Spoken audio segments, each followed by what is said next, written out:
की जय।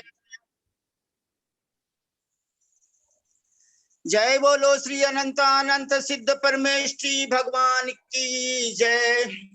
जय श्री ओम नमः सिद्धेभ्य, जय श्री ओम नमः सिद्धेभ्य, जय श्री ओम नमः सिद्धेभ्य। नमो अरहंताणम, नमो सिद्धाणम, नमो आयरियाणम, नमो उवज्जायाणम, नमो लोये सब्बसाहूणम। थे ज्ञान सागर गुरु मम प्राण प्यारे, थे पूज्य साधु गण से बुध मुख्य न्यारे। शास्त्रानुसार चलते मुझको चलाते, बंदो उन्हें विनय से सिर को झुकाते। पूजो उन्हें विनय से सिर को झुकाते, वंदो उन्हें विनय से सिर को झुकाते। अनंतानंद सिद्ध भगवान की जय, अनंतानंद तीर्थंकर भगवान की जय। हरण जी, सी जी, आचार्य जी, उपाध्याय जी, सर्व साधु जी, जिन धर्म, जिन आगम, जिन चैत्य, जिन चैत्यालय नव देवताओं की जय। राय द्वीप में विराजमान समस्त आचार्य उपाध्याय साधु परमेश्वरी भगवंतों की जय। 64 रिद्धिधारी मुनि राजों की जय। 8,99,99,997 अर्थात 3,9 करोड़ मुनि राजों की जय। द्वादशांग जिनवाणी माता की जय। परम पूज्य आचार्य कल्प 108 श्री श्रुत सागर जी महाराज की जय। परम पूज्य मुनिवर 108 श्री अंतरात्मा सागर जी महाराज की जय। परम पूज्य मुनिवर 108 श्री ज्ञानी ध्यानी तपस्वी और उत्तम संलेखना को प्राप्त श्री सहिष्णु सागर जी मुनि महाराज की जय। परम पूज्य मुनिवर 108 श्री ज्ञानी ध्यानी तपस्वी सिद्धांत वेत्ता वैयावृत्तिशील मुनिवर श्री प्रभु जी महाराज की जय। हम सब भाई बहन भारतवर्ष में विराजमान समस्त आचार्य उपाध्याय, पूरे 2.5 द्वीप में विराजमान समस्त आचार्य उपाध्याय साधु परमेश्वरी भगवंतों के श्री चरण कमलों में सिद्ध भक्ति, श्रुत भक्ति, योगी भक्ति, आचार्य भक्ति पूर्वक 3 प्रदक्षिण लगाकर सादर नमोस्तु, सादर नमोस्तु, सादर नमोस्तु निवेदन करते हैं। समस्त हारिका माता जी के श्री चरण कमलों में सादर बंदामी, सादर बंदामी, सादर बंदामी। समस्त एलक जी महाराज, समस्त चुल्लिक जी महाराज, समस्त चुल्लिका जी माता जी के श्री चरण कमलों में सादर इच्छामी, सादर इच्छामी, सादर इच्छामी।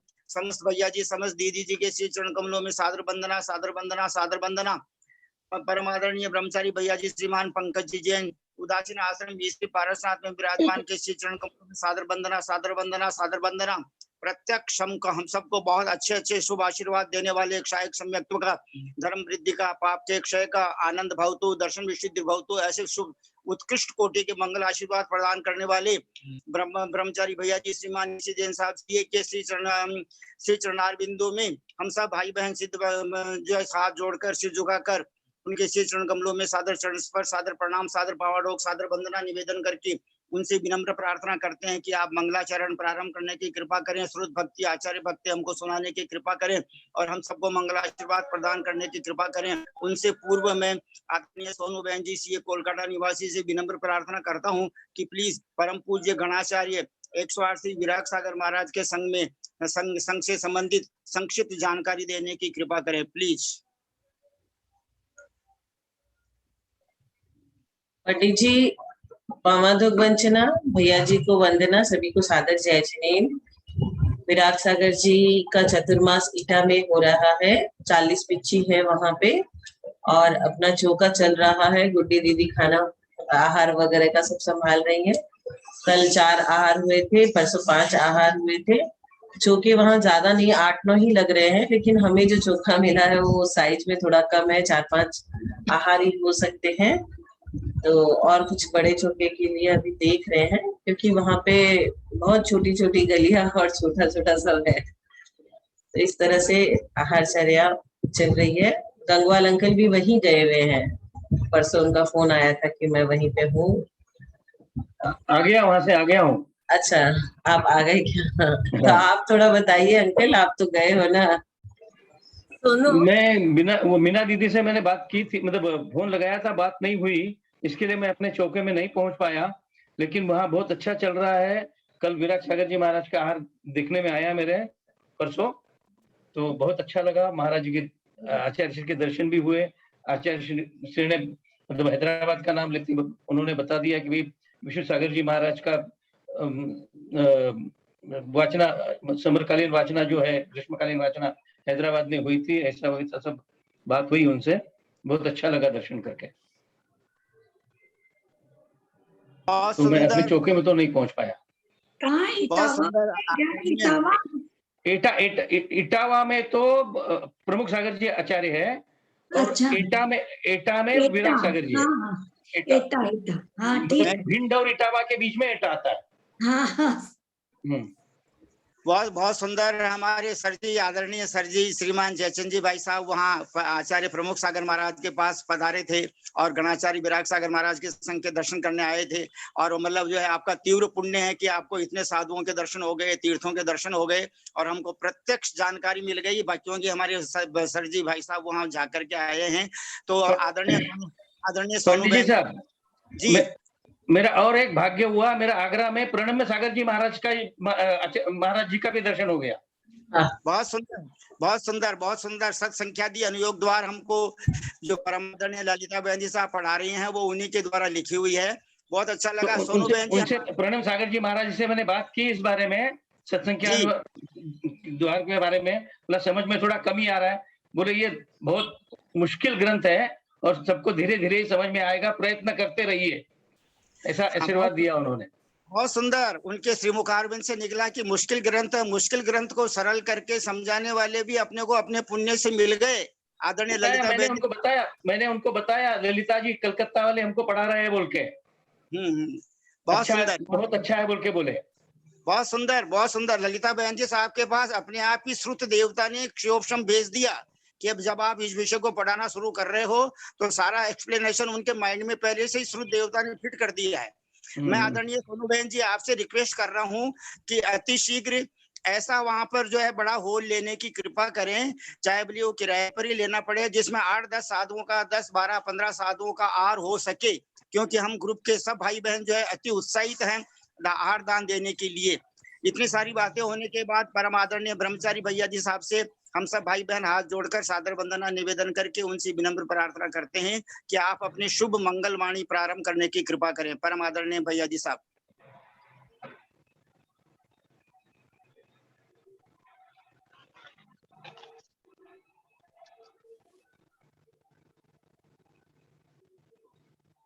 ओम नमः सिद्धेभ्यः, ओम नमः सिद्धेभ्यः, ओम नमः सिद्धेभ्यः। ओकारं बिन्दुसंयुक्तं नित्यं ध्यायन्ति योगिनः, कामदं मोक्षदं चैव ओंकाराय नमो नमः। अविरल शब्द घनोग प्रक्षालित सकल भूतल कलंका, मुनिविरूपा सिद्धीर्था सरस्वती हरतु नो दुरितम्। अज्ञानतिमिरान्धानां ज्ञानाञ्जनशलाकया चक्षुरुन्मीलितं येन तस्मै श्रीगुरुवे नमः। श्रीपरम गुरुवे नमः। परम्पराचार्य श्रीगुरुभ्यो नमः। सकलकलुषविध्वंसनं श्रेषां परिवर्धकं धर्मसम्बन्धकं भव्यजीवनं प्रतिबोधकारकं पुण्यप्रकाशकं पापप्रणाशकम् इदं शास्त्रं श्रीगोमतसार कर्मकाण्ड नामधेयम्। अस्य मूलग्रन्थकर्तारः श्री सर्वज्ञदेवास्तदुत्तर ग्रंथकर्तारः श्री गणधर देवा प्रति गणधर देवा तेषां वचनानुसार वासाद्य आचार्य नेमिचंद्र सिद्धांत चक्रवर्ती देवेन विरचितं मंगलम भगवान वीरो मंगलम गौतमो गणी मंगलम कुंद कुंदाद्यो जैन धर्मोस्तु मंगलम सर्वमंगल मांगल्यम सर्वकल्याणकारकं प्रधानम सर्वधर्माणां जैनम जयतु शासनम सर्वे श्रोतार सावधानतया शृण्वन्तु। तत्पौर्वाणिक स्वाध्याय प्रतिष्ठायां पूर्वाचार्यानुक्रमेण सकल कर्म क्षयार्थं भावपूजा वंदनाश्चय समेतं श्री श्रुत भक्ति कायोत्सर्गं करोमि।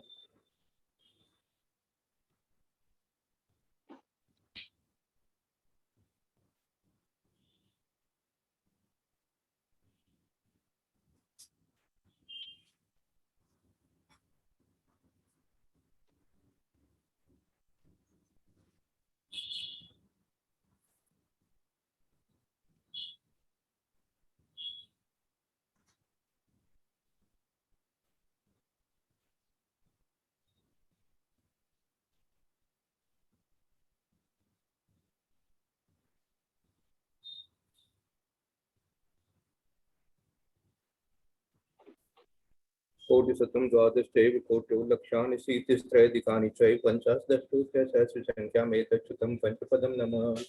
अर्हन्त भाषियथं गणहर देवीं गन्धीयं क्षमं प्रणमामि भक्ति जुक्तो सुजनान भगो वही शिरसा इच्छा मंत्रे सुध भक्ति काउशको को तसालोचिम अंगोवंग पहने पहुडे प्रियमी शुद्ध पड़माणी ओग पुवक्के चूलिया चेव सुतथे तु धम्म कहा निष्ठान कालम अच्छेमी पूज्यमी वंदामी नमस्यामि दुखको कमको बोलाओ सुगई गमनम समामरणम जन गुण संपत्ति हो मोक्षम अथ पौर्वाणिक स्वाध्याय प्रतिष्ठायां पूर्वाचार्यानुक्रमेण सकल कर्म चार्तम पूजा वंदना समेतम श्री आचार्य भक्ति काव्योत्सवम करोमि।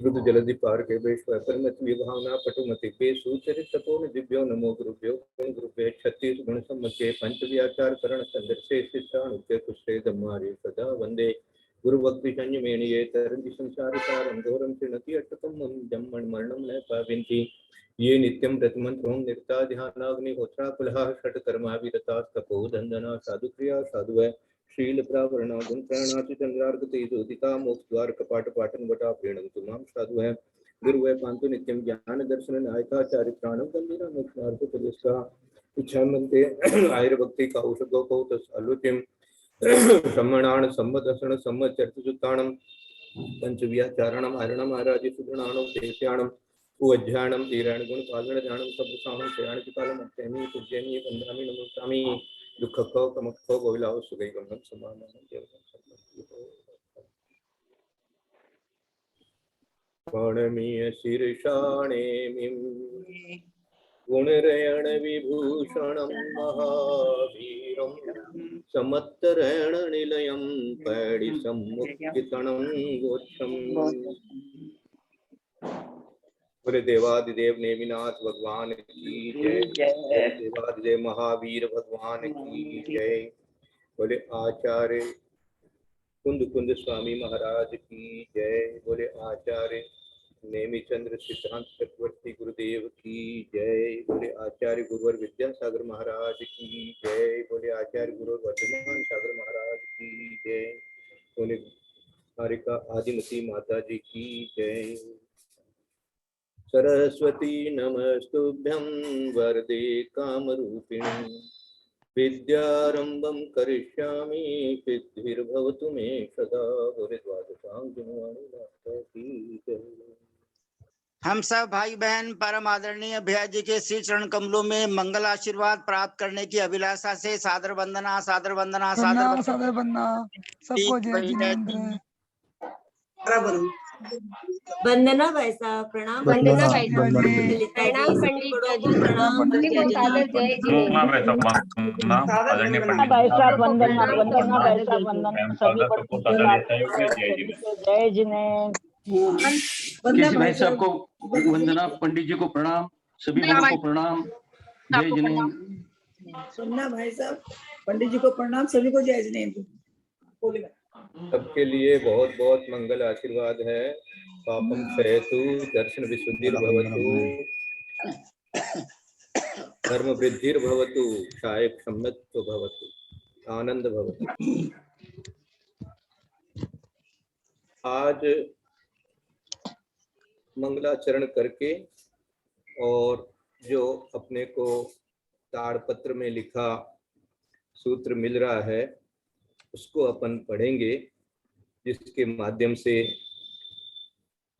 संघात नाम कर्म, संस्थान नाम कर्म और अंगोपांग के बारे में जानकारी करेंगे स्वाध्याय के माध्यम से। तो कुसुम दीदी आप मंगलाचरण करके और वो आप पढ़िए जो ताड़पत्र पर लिखा हुआ संस्थान के बारे में, संघात के बारे में जो लिखा हुआ है उसको कृपया पढ़िए। जी भाई साहब वंदना करते हैं। पणमीय सिरसाणे में गुण रयण विभूषणं महावीरं सम्मतरणनिलयं पैडी समुकित्तणं वोक्षम् तेजाकम्मेयन्तिये तेजाकम्मेण कम्मणा कम्मम् कै संजोगे चदु चदु चदु दुग एकम च पयडियो। ताड़पत्र वाला पढ़ रहे हैं। शरीरम संघादनामम पंचविहम ओरालिय वेगुव्य आहार तेज कम्मईय शरीर संघादनामम चेदी।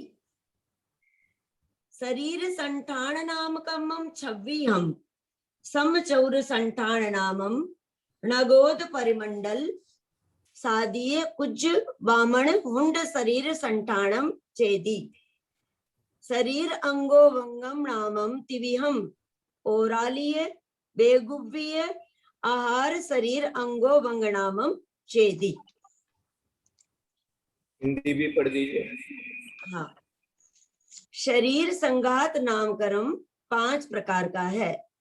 औदारिक शरीर संघात नामकरम, वैक्रिक शरीर संघात नामकरम, आहारक शरीर संघात नामकरम, तेजस शरीर संघात नामकरम और कार्मण शरीर संघात नामकरम।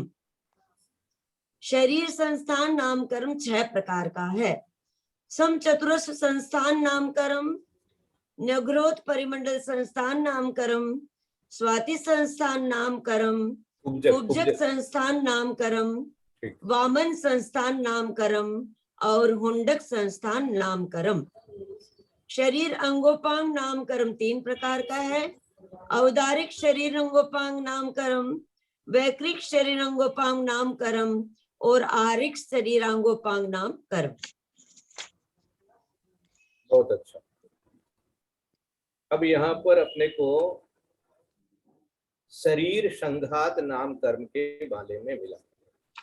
कल अपन ने शरीर बंधन नाम कर्म को समझा था। तो बंधन नाम कर्म में अपन ने 15 भेद कर लिए थे और 15 भेद का अर्थ भी समझ गए थे।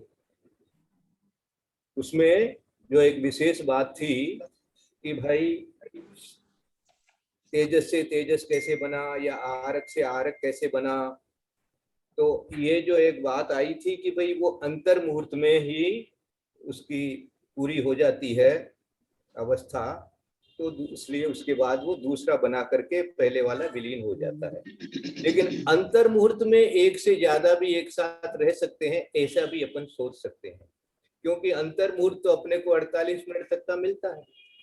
तो अंतर मुहूर्त में ही मान लीजिए 3-4 बार यदि बन गया हो तो वह भी संभव है ना। जैसे अपने बताया कि भाई एक जगह काम नहीं हुआ तो दूसरी जगह गए, दूसरी जगह जाने के लिए फिर तेजस शरीर बनाया, तो पहले वाला तेजस शरीर रहते हुए भी दूसरा तेजस शरीर बन करके भी, क्योंकि अभी तक अंतर मुहूर्त नहीं हुआ है, तो अंतर मुहूर्त तक एक से ज्यादा एक साथ भी रह सकते हैं, ऐसा भी वहां पर अपने को सोच सकते हैं। अपन ये विचार करने की बात है।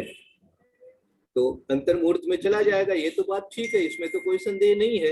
लेकिन अंतर मुहूर्त में एक से ज्यादा भी यदि मान लीजिए बन गए हो, आहारक शरीर हो चाहे से तेजस शरीर हो, तो उसकी भी संभावना बनती है, ऐसा भी विचार कर सकते हैं। इसमें दीदी को कुछ और विशेष बताना होगा तो बता देंगे। भाई साहब वंदना, जैसे चक्रवर्ती 96,000 मतलब 95,999 बनाता है, तो वो सभी अंतर मुहूर्त में फिर चेंज होते रहते हैं क्या? नहीं, अभी ये तेजस और आहारक की बात हो रही है अंतर मुहूर्त की। अच्छा, उसमें औदारिक वैक्रिक देवोमाला और वो नहीं आएगा क्या इसमें? उसमें तो अंतर मुहूर्त की बात नहीं बताई गई थी। अच्छा, मेरे कंफ्यूजन हो गया था, मेरे को लगा उसमें भी किस अपेक्षा से कैसे क्या है। ठीक। अच्छा, अब आज आ रहा है अपने पास में शरीर संघात नाम कर्म। देखो, खाली संघात नाम कर्म नहीं बोलना और खाली बंधन नाम कर्म भी नहीं बोलना, उसका पूरा नाम है शरीर बंधन नाम कर्म, और इसका नाम है पूरा शरीर संघात नाम कर्म।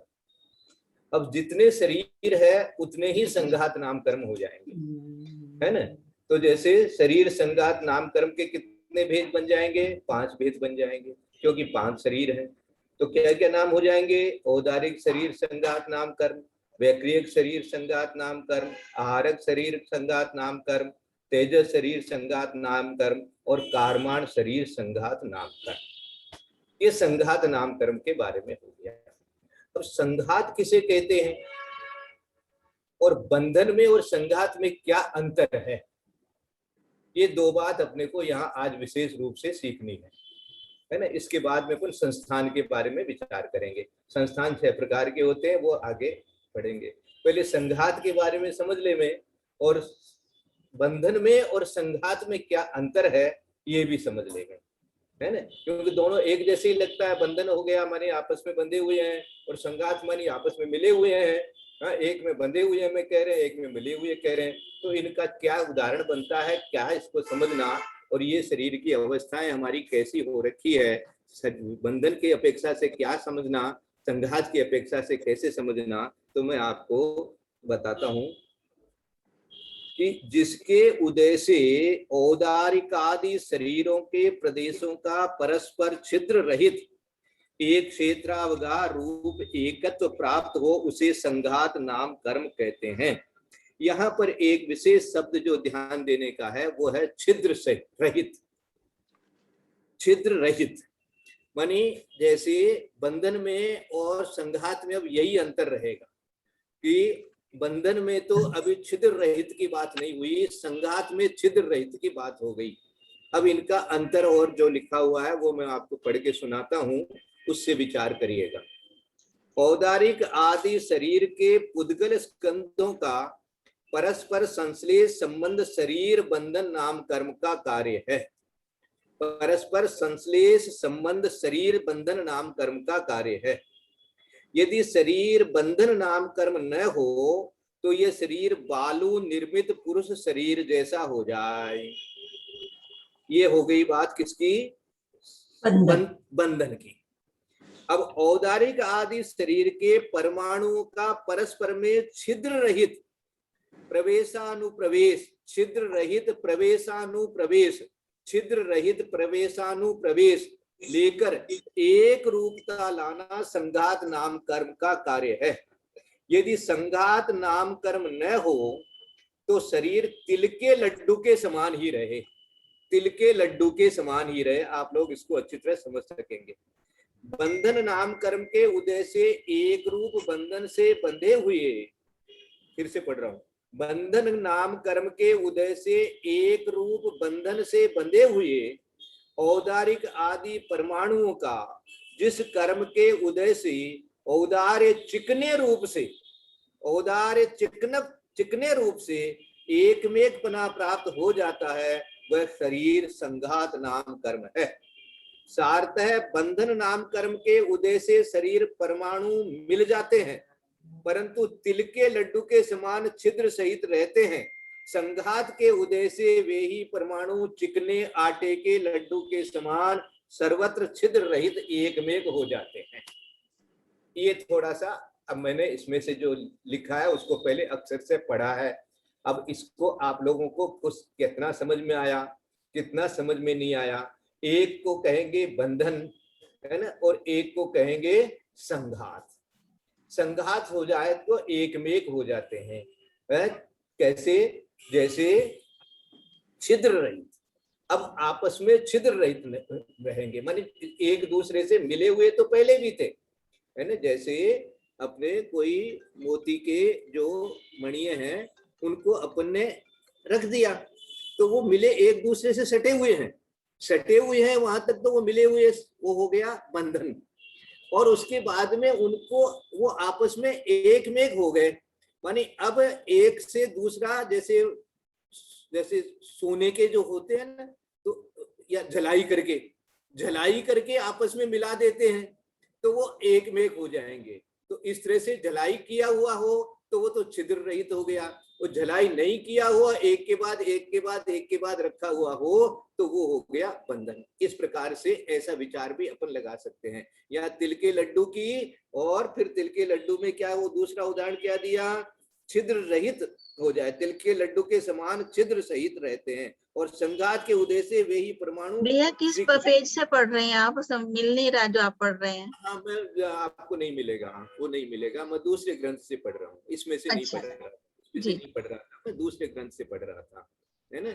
एक पुस्तक अपने हमारे बड़े भाई साहब जो अभी प्रभव सागर महाराज हैं, उन्होंने अपनी ब्रह्मचर्य अवस्था में ये पुस्तक तैयार कर ली थी, जीव स्थान और कर्म सिद्धांत के नाम से।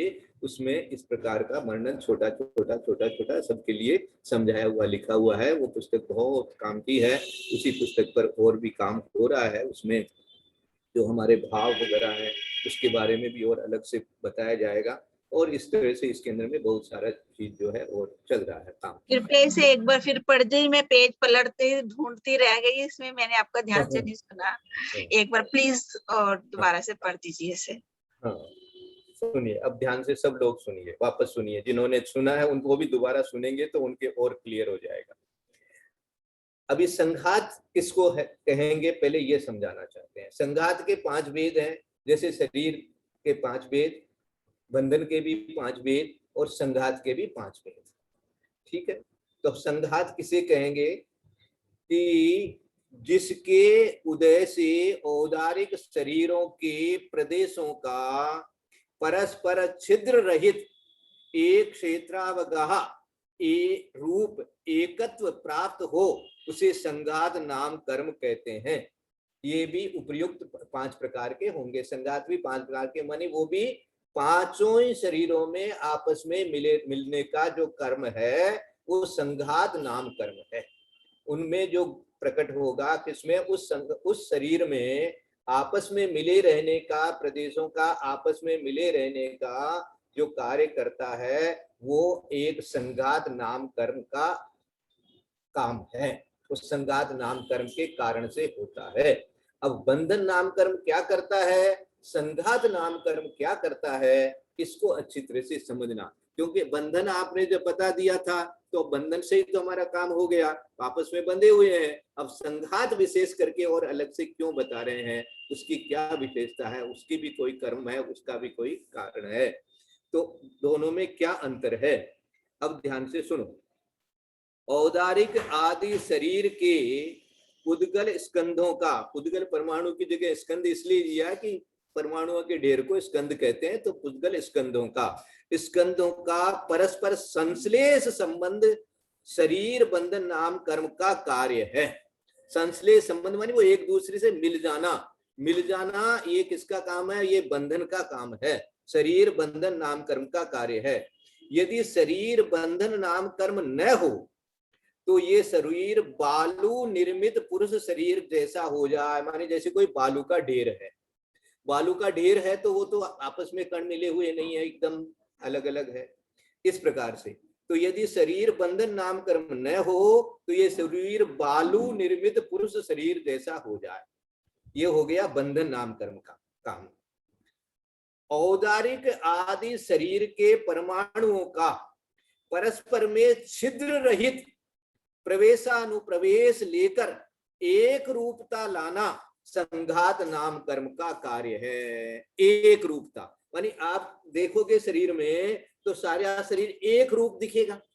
पूरी आपका हाथ की देखो, त्वचा देखो, ये देखो, वो देखो, सब एक रूप हो गया। वो किस कारण से हो गया, वो संघात नाम कर्म के कारण से हो गया। बंधन नाम कर्म से तो जो परमाणु थे वो एक से दूसरे से मिल गए, जुड़ तो गए, लेकिन जुड़ करके आपस में इस तरह से नहीं मिले जिस तरह से कि आटे का, जो जैसे उदाहरण आगे आएगा कि चिकने आटे का लड्डू, एक चिकने आटे का लड्डू का उदाहरण दिया और एक तिल के लड्डू का उदाहरण दिया। ये 2 प्रकार के उदाहरण देकर के इसको समझाया है। फिर से सुन लो। यदि संघात नाम कर्म न हो तो शरीर तिल के लड्डू के समान ही रहे। बंधन नाम कर्म के उदय से एक रूप बंधन से बंधे हुए औदारिक आदि परमाणुओं का जिस कर्म के उदय से औदार्य चिकने रूप से एकमेक पना प्राप्त हो जाता है, वह शरीर संघात नाम कर्म है। सार्थः बंधन नाम कर्म के उदय से शरीर परमाणु मिल जाते हैं, परंतु तिल के लड्डू के समान छिद्र सहित रहते हैं। संघात के उदय से वे ही परमाणु चिकने आटे के लड्डू के समान सर्वत्र छिद्र रहित एकमेक हो जाते हैं। इस तरह से संघात नाम कर्म का क्या कार्य है और बंधन नाम कर्म का क्या कार्य है, ये अपन ने समझा है। अब इसमें जिनको थोड़ा समझाना है, क्या समझ में आया है, समझ में आया कि नहीं आया, इसके ऊपर में आप लोगों में से किसी को बोलना है तो बोल सकते हैं, या दीदी को कुछ विशेष बताना हो तो दीदी भी बता सकती है। पहले आप बोल दीजिए मंजू दीदी। हाँ, कोई बात नहीं। बंधन, शरीर बंधन नाम कर्म में तो संश्लेष संबंध होता है, मतलब मिल जाते हैं परमाणु, आत्मा के प्रदेश परस्पर मिल जाते हैं। आत्मा के लेकिन नहीं, आत्मा के नहीं, शरीर के साथ आत्मा की बात नहीं हो रही, शरीर बंधन की बात, प्योर पुद्गल की बात हो रही है, प्योर पुद्गल। आत्मा का इसमें लेना देना नहीं। आत्मा का तो कर्म का उदय जरूर आत्मा के है, लेकिन जो कार्य हो रहा है पुद्गल परमाणुओं का हो रहा है।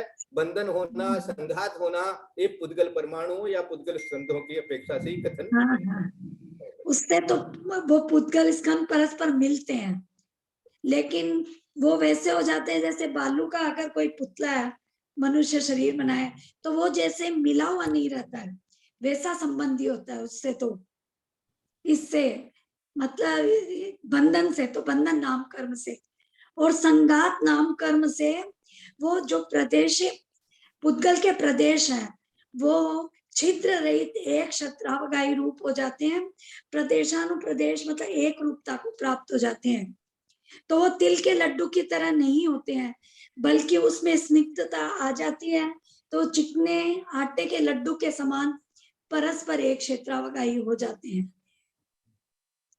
तो भाई साहब, हाँ, ये एक लाइन जो बीच में आई है, यदि संघात नाम कर्म न हो तो शरीर तिल के लड्डू के समान ही रहे। हाँ, तो ये मैं बोली ना, नहीं आपको नहीं बोल रही मैं, आप जो बोले वो ठीक है, नहीं बोल, ये क्लियर नहीं हो रही है। माने तिल का लड्डू में फिनिशिंग नहीं है और आटे का लड्डू में ऊपर से चिकनाई आ गई, इसलिए वो नहीं तिल जैसे हर तिल अलग है। भाई साहब को एक भाई साहब क्या बताए, या ललता जी क्या सुनिए, यदि संघात नाम कर्म ना हो तो शरीर तिल के लड्डू के समान ही रहे। ये लाइन क्लियर नहीं हुई। तिल का भी लड्डू है, वो भी बंधा हुआ ही है, बिखरा हुआ तो है नहीं। बंधन तो है, बंधन तो हो गया, तो बंधन नाम कर्म, संघात नाम कर्म न हो तो, हाँ इसलिए तो संघात नहीं हुआ है, बंधन हो गया है। बंधन हो गया तो तिल के लड्डू जैसा बन गया, आपस में बंधे हुए हैं सारे तिल, समझ गए, सारे तिल भी बंधे हुए हैं, और उसके अंदर में आपने थोड़ा जो आपने चाशनी वगैरह दी है वो भी बंधे हुए हैं, सब ठीक है, लेकिन एक में एक नहीं हो रखे हैं, संघात से छिद्र रहित नहीं हो रहे हैं। अब छिद्र रहित के ऊपर विचार करना आप। तिल के लड्डू में बीच बीच में छिद्र बन जाएंगे अपने आप, क्योंकि एक तिल, दूसरा तिल, तीसरा तिल, चौथा तिल आप एकदम अलग अलग निकाल सकते हैं। उसमें पीसा तो है नहीं, आपने तिल को पीसा नहीं है, तिल ऐसे कैसे है, तो तिल ऐसे कैसे हैं, तो जरूर एक तिल और दूसरे तिल के बीच में चाहे से वो कितना सा ही स्पेस क्यों ना हो, छिद्र बन जाएगा, छिद्र बन जाएगा। लेकिन जो ये आटे का, जो चिकने आटे का जो दिया है उदाहरण इन्होंने, जैसे हलवा बन गया, हलवा बन गया, उसमें छिद्र नहीं रहेगा। एक तरह से ये आपके उदाहरण को आप लोग ज्यादा समझ सकते हैं। आप शरीर को आप अपने देख लीजिए, शरीर में यदि सारी चीजें एक अलग अलग जगह रहेगी तो वो बंधन को तो प्राप्त हो जाएगी, लेकिन संघात रूप से नहीं हो पाएगी, मतलब एक दूसरे से मिलकर के एक साथ नहीं रहेगी, अलग अलग रहेगी, छिद्र सहित रहेगी। तो छिद्र सहित रहना जो है वो बंधन का काम है, और छिद्र रहित हो जाना ये कृपया अपने आप को म्यूट कर लीजिए, भैया जी की बात समझ नहीं आ रही क्या बोल रहे हैं। लेकिन तिल के लड्डू में छिद्र कहाँ रहा? एक मिनट, दो चीज है भाई साहब इसमें। हेलो, भैया जी म्यूट हो गए हैं।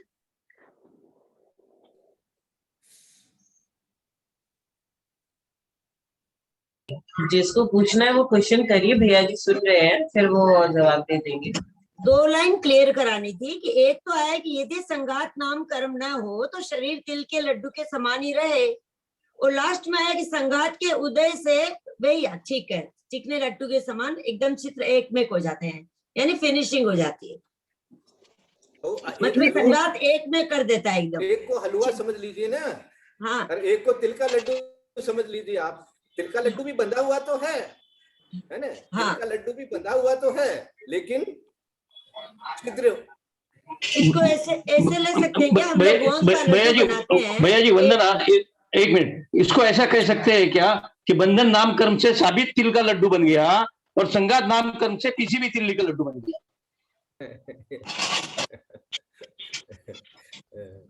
कौन से तिल का लड्डू? वही हो गया, बालू का ढेर का एक अपन बनाते हैं खाली बालू से, तो वो फिनिशिंग नहीं आती है, मतलब वो एक में एक नहीं दिखता अपने को। नहीं, फिर से आप बालू के ढेर वाली बात पहले अलग से समझिए। बालू के ढेर वाली बात, एक मिनट रुकिए भैया जी, 1 मिनट रुकिए। बालू के ढेर वाला उदाहरण पहले बंधन के लिए दिया था। हाँ हाँ, देखो फिर से पढ़ता हूँ, ध्यान से सुन लीजिए, एक बार वापस सुन लीजिएगा अच्छी तरह से, आपको अच्छा मालूम हो जाएगा। औदारिक आदि शरीर के उद्भव स्कंदों का परस्पर संश्लेष संबंध शरीर बंधन नाम कर्म का कार्य है। यदि शरीर बंधन नाम कर्म न हो तो यह शरीर बालू निर्मित पुरुष शरीर जैसा हो जा। इसका मतलब बालू का ढेर, ये बालू का ढेर जैसा हो गया, माने पुरुष जैसा दिखेगा। माने ठीक है, ढेर आपने इस तरह से बना दिया कि जैसे माने कोई आपस में तो बंधे नहीं है, बालू के कण है वो बंधे भी नहीं है। लेकिन तिल का लड्डू क्या होगा? ये बंधन नाम कर्म नहीं है, वहां पर बालू के ढेर में बंधन नाम कर्म भी नहीं है। लेकिन तिल का लड्डू जो है उसमें आपने चाशनी भी दी है, लेकिन तिल का लड्डू बना है चाशनी दे करके, लेकिन चाशनी होते हुए भी उसके अंदर में क्योंकि अलग अलग तिल है आपस में बंधे हुए तो है, बंधन नाम कर्म का तो उदय आ गया वहां पर, लेकिन क्योंकि अलग अलग तिल है इसलिए वहां छिद्र हो सकते हैं। तो ये बंधन नाम कर्म का काम हो गया, संघात काम का काम नहीं हुआ। संघात का काम कब होगा? जैसे हलवा जैसे बन जाएगा, उसमें संघात हो गया, उसमें छिद्र का कोई काम नहीं रहेगा। तो पहले तो बालू का ढेर हो गया जिसमें बंधन भी नहीं है, उसके बाद में तिल का लड्डू हो गया जिसमें बंधन तो है लेकिन संघात नहीं है, और तीसरा हलवा जैसा हो गया तो उसके अंदर में बंधन भी हो गया और संघात भी हो गया। ऐसे समझ सकते हैं भाई साहब 1 मिनट में आ गया, मैं बोलूं 1 मिनट। जैसे ये बालू का ढेर बोलने का मतलब तो ये हुआ कि उसमें कोई भी जुड़ाव नहीं है, एकदम से अलग अलग ही है। और जब शरीर बंधन हो गया तो जुड़ाव हो गया, चाहे वो अलग अलग हो सकते हैं। और जब वो हलवा जो आप बोल रहे हैं, आटे का जो बोल रहे हैं, उसमें इतना बंधन घनिष्ठ एकदम हो गया कि वो फिर अलग अलग वो नहीं हो सकते हैं। इसका मतलब यही हुआ कि एकदम अंदर से जुड़ गए पूरे। बिल्कुल यही भेद हुआ ना। बिल्कुल बिल्कुल बिल्कुल, अंदर से जुड़े हैं बंधन में भी, लेकिन छिद्र रहित, छिद्र सहित है, सहित है, वहाँ छिद्र सहित है। हाँ, एकदम आप लोग तिल के लड्डू को और हलवे को अच्छी तरह समझ जाएंगे। हाँ, तिल के लड्डू में छिद्र रहित, छिद्र बंधन तो हुआ, हाँ, बंधन हुआ लेकिन छिद्र रह गए। हाँ, छिद्र हो सकते, बालू में कोई बंधन ही नहीं है, वो तो एकदम ही अलग बंधन ही नहीं है, बालू का ढेर है, अलग अलग कण है, तो वहां बंधन तो बालू के ढेर की तरह से हो जाए यदि बंधन कर्म न हो तो। और बंधन कर्म से तो तिल के लड्डू जैसा आपस में चिपक गए एक दूसरे से, लेकिन हैं अलग अलग, इसलिए वो छिद्र सहित कहे जाएंगे। और संघात नाम कर्म का जब उदय आएगा तो वो आपस में हलवे के जैसे मिलकर के और हमारा शरीर बना देंगे। और शरीर हमारा कैसा बना हुआ है? बंधन से भी बना हुआ है और संघात से भी बना हुआ है, दोनों ही कर्म यहाँ पर काम कर रहे हैं, तब ऐसा शरीर अपने को दिख रहा है। वंदना भैया जी, मैं बोल रही थी कि तिल के लड्डू में क्या वो फिनिशिंग नहीं है जितने की गोंद के लड्डू में फिनिशिंग है। अब फिनिशिंग वगैरह को आप मत विचार करिए, आप छिद्र रहित और छिद्र सहित वाली चीज को विचार करिए। हाँ, क्योंकि तिल के लड्डू में तो क्या छिद्र दिखते हैं, लेकिन गोंद के लड्डू में छिद्र नहीं दिखेंगे, तो वही फर्क हुआ। मुझे नहीं वंदना भैया जी, हेलो। हाँ, मैंने गोंद के लड्डू का उदाहरण हलवा का समझा दिया। मैं गोंद का लड्डू नहीं खाता, मैं हलवा खाता हूँ। और कभी कभी तिल का लड्डू मिलता है। जो चीज मैं जितना जानता हूँ मैंने उतना समझा दिया। समझ में आपको आ गया तो बहुत अच्छी बात है। ना भैया जी, हाँ भैया जी, हाँ बोलिए गंगवाल बोल साहब। रहे हैं बालू के अंदर बगर मिक्स किए आप कोई मूर्ति नहीं बना सकते। बालू को मिला करके आप करेंगे तो गिर के ढेल हो जाएगा। ठीक है, बहुत अच्छा। और तिल का लड्डू जो है उसको आप जोड़ लें, वो छिद्र रहेगा, लेकिन उसको अपने अलग अलग कर सकते हैं। ठीक है। और आटे के अंदर अपने उसको ओसन लिए, उसका लोया बना लिए, तो उसको अपने एक एक टुकड़ा कर सकते हैं छोटा, लेकिन उसको अलग अलग नहीं कर सकते। बहुत अच्छा, बहुत तो अच्छा। इसका मतलब ये हुआ शरीर के अंदर जो संगात है वो चेन की तरह है, जिसका टूट के जैसे हड्डी अलग हो सकती है, अंगुली अलग हो सकती है, जहाँ से जॉइंट है वहां से हो सकती है। जो संगात होगा, संगात बंधन होगा तो वो जुड़ा हुआ रहेगा एकदम माले की माला में जैसे जुड़ जाते हैं ना मोती कॉटन की माला में, जैसे एक हो जाता है उसको अपने अलग नहीं करते हैं। उसके अंदर वो हाथ पैर अलग नहीं होते, जॉइंट एक होता है। ठीक है, ये भी आप सोच सकता है। हाँ ठीक है। लेकिन माला में तो क्या है कि माला में भी छिद्र वाली बात आ जाती है। तो यहाँ माला वाली बात का उदाहरण नहीं लेकर के ये तिल के लड्डू का और हलवा या जो भी आप आटे का लड्डू जो बनाते हैं, गोंद का आटे का जो भी बनाते हैं वो ठीक है। आटे का बोलिए, गोंद का बोलिए, हलवा जैसा बोलिए, जो भी आपको समझ में आता है उससे समझ लीजिए। मानी अब छिद्र रही, तब आपने शरीर की विचार करिए ना। अब आप अपने शरीर में विचार करिए, आपका शरीर कैसे बंधा हुआ है, कैसे एक में एक है। एक में जो हो रखा है ये संघात के कारण से हो रखा है। और ये इसके अंदर में पुद्गल परमाणु है, वो पुद्गल परमाणु आपस में एक दूसरे से बंधे हुए हैं, वो बंधन नामकरण के कारण से बंधे हुए हैं। अपने शरीर के बारे में उसको तिल के लड्डू की और इसकी बात करके समझ ली, ये दोनों में अंतर है। दीदी हो तो कुछ और समझाना चाहे तो समझा सकते हैं। भैया जी धोख देते हूँ। जय जी ने वंदना भैया जी। हाँ मंदू दीदी, तो ऐसे समझाया था कि जो बंधन है वो रस्सी, जैसे एक एक को रस्सी से बांध दो तो बंधन हो गया, और संघात हो गया सीमेंट का, उसके ऊपर प्लास्टर कर दो तो चलिए ये भी है। सीमेंट का प्लास्टर कर देने से क्या हो जाता है, जैसे देखिए ईंट की दीवार बनाई, बहुत अच्छा उदाहरण है। ईंट की दीवार बनाई तो ईंटें एक दूसरे के ऊपर में रख दी। अब ये रख दी वहां तक तो ये हो गया बंधन, और उनको यदि आप बीच में से प्लास्टर करके और सब एक में करके मिला देंगे तो वो हो जाता है एक तरह से संघात। ठीक है, ये भी उदाहरण आप बना सकते हैं, कोई बात नहीं है। लेकिन सबसे बढ़िया उदाहरण इन्होंने जो आचार्यों ने दिया है, ये मूलाचार का उदाहरण है। ये मूलाचार के उदाहरण में यही उदाहरण दिया गया है, तिल के लड्डू का और आटे के लड्डू का। तो उसको उससे और अच्छी तरह क्लियर सारी चीज समझ एकदम क्लियर हो गया, क्योंकि तिल के लड्डू में अलग अलग गैपिंग रहती है। और आटे से जो बनाएंगे वो एक में हो जाता है। वो कण दिखते हैं, हम कणों को अलग नहीं देख सकते, मिक्स एकदम हो जाता है। वो भी नहीं सकते, तो वो हो गया, हाँ वो संगात हो गया और वो बंधन हो गया। तिल का लड्डू बंधन हो गया और संगात हो गया आटे का लड्डू।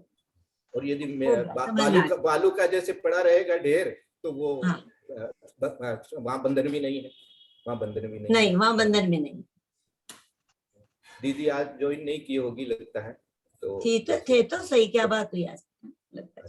नहीं वंदना भाई साहब, मैं हूँ। मैं तो सबकी अजीबोगरीब बात सुन के मुझे थोड़ी हंसी भी आ रही है। सबको करना योग में तोते के जैसे पढ़ाया था, जो आज बोल रहे हूँ सबको, वो सब थे। और कितनी बढ़िया से समझाया था, कितनी तरह की लोग व्याख्या कर रहे हैं। आगम से हटके अनर्गल व्याख्या क्यों करते हैं आप लोग? करनी ही नहीं चाहिए। और 2 उदाहरण आप लोग को उस समय समझाए थे बहुत बढ़िया से। इस पर से आप स्क्रीन उतार दीजिए। ये आया है आगम में तो ये मांस, हड्डी, नसें दिखेगी, हम 1 सेकंड देख नहीं सकते अपने शरीर को। ये संघात नाम कर्म है जो हमको लुभावना लगता है शरीर। इसके कारण ये शरीर लुभावना है, बंधन नाम कर्म के कारण नहीं है। केवल बंधन नाम कर्म से तो विभक्त शरीर होता है। उन्होंने तिल का लड्डू दिया क्योंकि तिल आपस में एक एक तिल अलग अलग दिखाई देते हैं। वैसे अगर ये संघात कर्म हट जाए तो एक एक नस, एक एक हड्डी, एक एक मसल्स हमको दिखाई देंगे। उसके ऊपर ये संघात नाम कर्म आ गया, चमड़ी का इसका चढ़ गया, संघात नाम कर्म से ऊपर से चिकना चुपड़ा हो गया ये शरीर।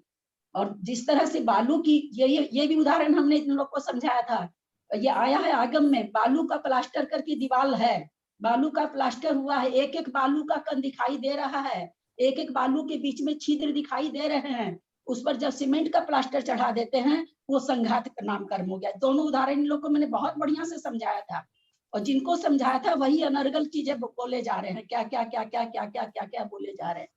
बहुत बढ़िया। ऐसे तो इन लोग को कुछ नहीं याद रहता, अरे ऐसे बिना बोली हुई बात भी इन लोग को याद रह जाती है।